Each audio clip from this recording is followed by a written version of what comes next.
In unserem letzten Video haben wir euch ja gezeigt, wie wir aus diesem Bollerwagen, einem Motor und 450 einzelnen Stahlteilen diesen Kettenpanzer gebaut haben. Genau, dann haben wir euch in den Kommentaren gefragt, was wir noch verbessern sollen. Ihr hattet vor allem gemeint, dass noch eine Panzerung fehlt, ist ja irgendwie logisch. Und was eignet sich dafür besser als wieder eine alte Stahlbadewanne?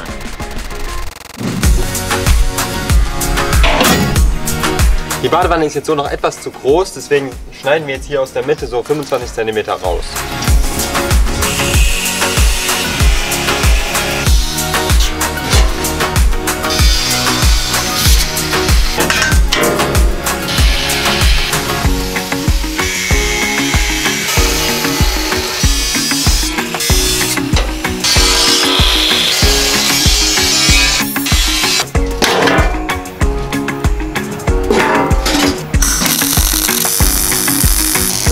Was auch noch relativ viele von euch geschrieben haben, war, dass wir einen gescheiten Sitz einbauen sollen, weil so sitzen wir auch ein bisschen unbequem.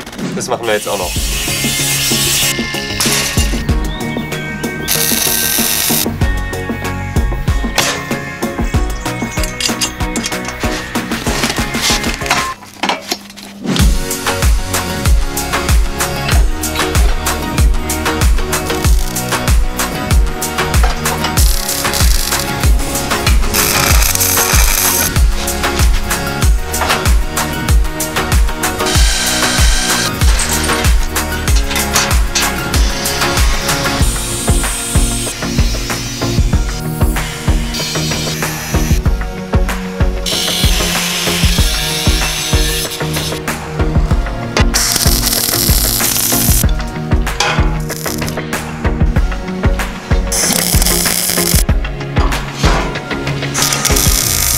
Vielen von euch ist ja auch aufgefallen, dass die Ketten so noch relativ leicht runterrutschen können.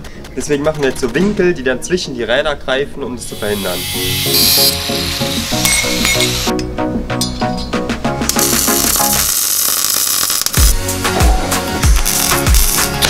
Jetzt sieht das Ganze schon mal viel mehr aus wie ein Panzer. Was auch noch viele von euch geschrieben haben, ist, dass das Ganze noch eine Tarnung braucht. Deswegen streichen wir das Ganze jetzt noch an.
Das macht doch jetzt auf jeden Fall schon mal richtig Bock, mit dem Panzer hier zu fahren. Jetzt brauchen wir noch ein paar coole Locations, wo wir rumfahren können.